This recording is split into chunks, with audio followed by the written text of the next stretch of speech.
Beginning Friday, May 6th, the 9 network of public media will rebroadcast the landmark documentary series on the civil rights movement, Eyes on the Prize. The marathon presentation will be shown over 2 nights.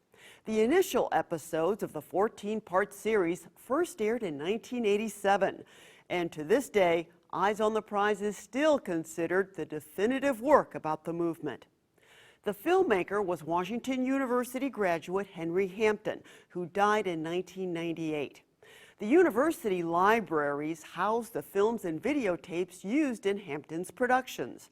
And the collection is open to just about anyone who's interested, not just to researchers and authors. Jim Kirchherr takes us inside those illuminating archives. Keep your eyes on the prize. Hold on. One of the first things documentary producers often hear about their work is what they left out. Even Henry Hampton's 14 hours of Eyes on the Prize was a distillation, a sampling of what he had to work with about a period of history covering 30 years. And after Hampton died in 1998, the archives from his production company, Blackside, were sent to Washington University. We're in the vaults of the Film and Media Archive here at Washington University. And the Film and Media Archive, the crown jewel of the archive, is a Henry Hampton collection. The film he had collected, the interviews that were shot, the images, the research and production documents from all of Hampton's films ended up here. But this has to be one of the most important collections of civil rights history in the world. I would have to agree with you. You're not going to hear any arguments from me on that one. Any discussion or exhibit or a book that needs primary source content related to the civil rights movement, really the Henry Hampton collection is essential. Sometimes people think that it just came here because Hampton was an alum. You know, he grew up in St. Louis. He went to Washington University. But the university actually had to bid to take this collection over after his death. And I think some of the other bidders were groups like the Library of Congress, and Washington University was able to actually win the bid. And one of the reasons for that is because Washington University kept emphasizing access. We want to make this available to the public.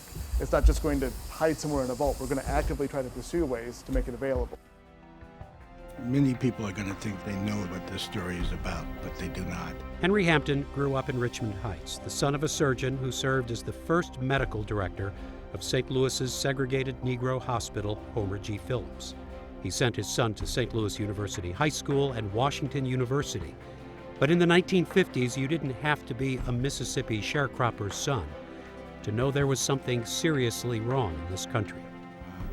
My first memory of civil rights was around the story of a 14-year-old boy named Emmett Till. This 1992 interview is in the Hampton collection. Henry Hampton was about the same age as Emmett Till, a Chicago boy killed in 1955 while visiting relatives in Mississippi. He'd acted fresh with a white woman. Years later, Hampton began his film with that event and the response, beginning when Till's uncle risked his life to publicly identify the killers who walked free. He understood he could never go back to his house after that testimony. It was that notion of people beginning to rise up against oppression that gave birth to the first inklings of Eyes on the Prize. The Emmett Till case was one that shook the foundations of Mississippi, both black and white. For the documentaries, Hampton's producers interviewed Myrlie Evers, the widow of slain civil rights activist Medgar Evers. This was just one of 100 interviews Blackside conducted for Eyes on the Prize. Viewers only saw the clips chosen from 75 hours of film. I was working on Coretta Scott King.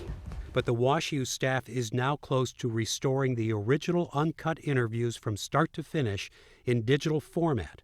Difficult for you. If there's anything I can do to be of help, I want you to please feel free to call me. Now this is going to be available anywhere in the world, essentially. Yep, all you have to do is log in, and you'll be able to go to a page that will have each interview listed. You can click on it. We're even trying to get it to where the transcript matches with the place in the video, so you can kind of scroll back and forth wherever you need to go to make it as accessible as we possibly can. Talk about the original vision of the Black Panther Party. Did you see it as We're hoping that by fall, we'll be able to have everything online for free for people to be able to watch. When you and Bobby Seale were first talking? No, I thought that it would be a national organization. These shelves don't just I thought contain that- civil rights history, but also a history of how people write history.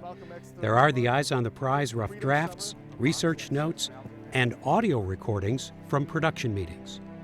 They're deciding what the story really was or should be, and there must be some disagreement about how they interpret what happened and how that should be presented.